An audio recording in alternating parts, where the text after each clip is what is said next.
America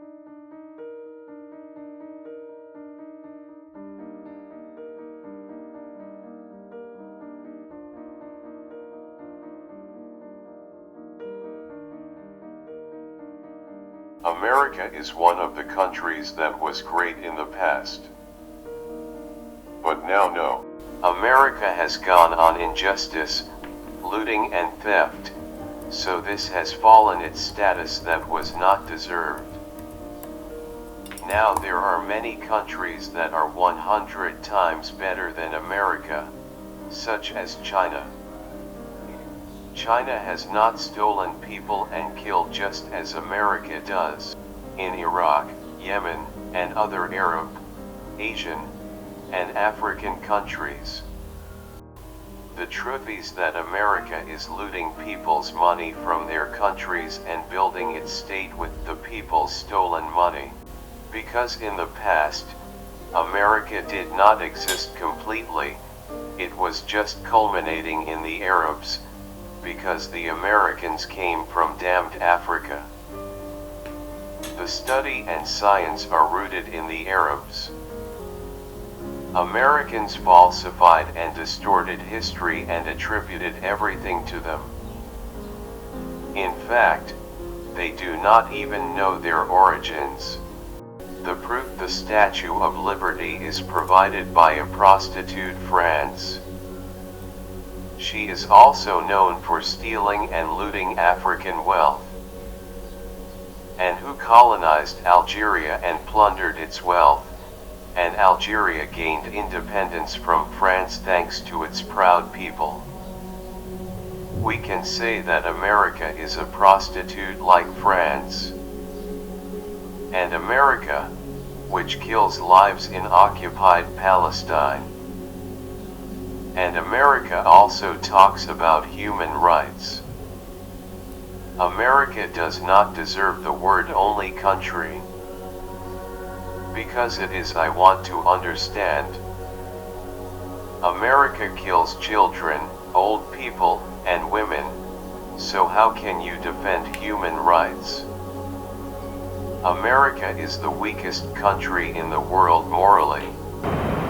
If true, what was reported by the media about a proposal presented to him by Mr. Foreign Minister Hashiyar Zebari to the Prime Minister of Iraq, Mr. al-Maliki, by an American request that the Americans carried him during his visit to them a few days ago and related to ending the issue of the fugitive from the Iraqi judiciary and the former finance minister, Rafi al-Isa'i, and its political solution.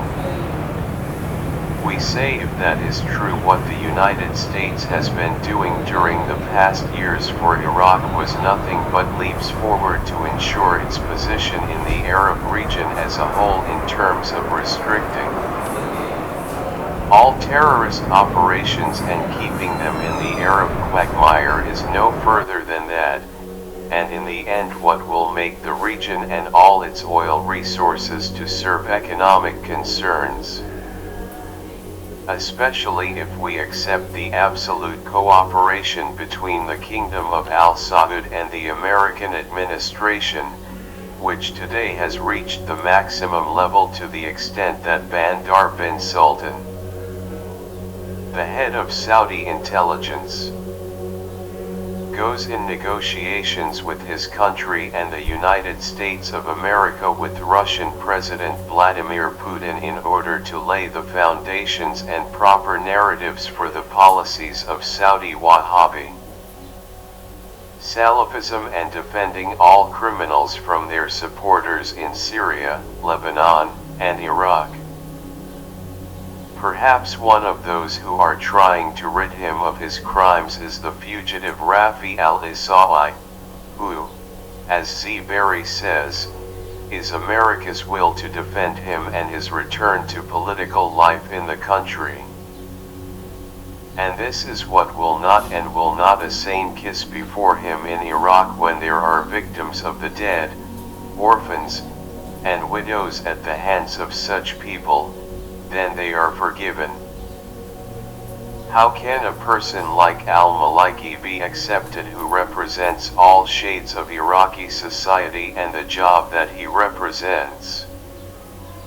And he has the right to energize anger and act on such a request because it does not fit with the mind and the law and with the custom of socialization in which it is not possible to pardon innocent blood, even if al-Maliki accepts this and waives from the rights of victims and innocents are used expressly. They cannot believe in leading an aversion to people and not a people as was expected of him. This categorical rejection of what is known about him not to depend on and extinguish the policies of the great countries as the Gulf states and those politicians in Iraq who call patriotism and care for Iraq while they are immortalizing T themselves are not more pliable tools. However, those global policies that are moved like chess, whatever tools they wanted to beat but America and excretions politicized. Perhaps it is too early. Some thinkers and analysts predicted that the Corona storm would take America's global leadership to replace China. America still has many strengths, which expand the field of competition with China.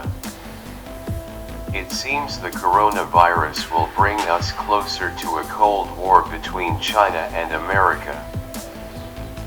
The course of the confrontation and its results, it will determine the duration of change in the form of the international system, and who will rise to the throne. This blog will attempt to anticipate possible Cold War chapters between China and America. If we want to study the possibility of a bipolar world order returning, China is almost in the long run the candidate to be a peer to the United States. Many American thinkers and writers such as Joseph Nye, Brzezinski, Fareed Zakaria, Richard Haas, Kissinger and others, all of these have put China at the forefront of the major countries that seek to be a global pole, although most of these were excluded in the short term. Because of its strong and growing economy, many politicians and thinkers have built their outlook on China, second only to America in this field. In addition, it has a massive population bloc, a unique geographical location within Eurasia, and significant military capabilities. China these days has penetrated many parts of the world under the umbrella of the economy. T-minus 5, 4, 3, 2, 1. Booster ignition and liftoff of Discovery, hoisting harmony to the heavens and opening new gateways for international science. Discovery has cleared the tower. Houston now controlling. Roll program. Roger, roll, Discovery. Discovery's roll maneuver is complete. It's now in a heads-down position on track for its flight to the International Space Station. Between 1945 to 1991. There are potential facets of similarities and differences between the past and expected stage. Perhaps some of the similarities between the two comparative phases are related to alliances. China may focus on creating economic alliances, as in the Shanghai Organization and the BRICS Group. America may seek to strengthen its military alliances and increase economic cooperation in an interrelated relationship with countries, and America may push for this to feel its pole being a peer. Not as Trump does today. If Trump loses the upcoming elections, perhaps America will mend its relations with its allies. Both countries, through aid, and loans to some countries may try to bring them closer to them than the competing party. We may see a stream of countries that chooses not to align with one of the poles, and some of these countries may be European or regional near China, such as Japan, which could fear for their interests because of the competition between two world poles. Oil and gas will continue to be major factors in defining the politics and images of competition between America and China.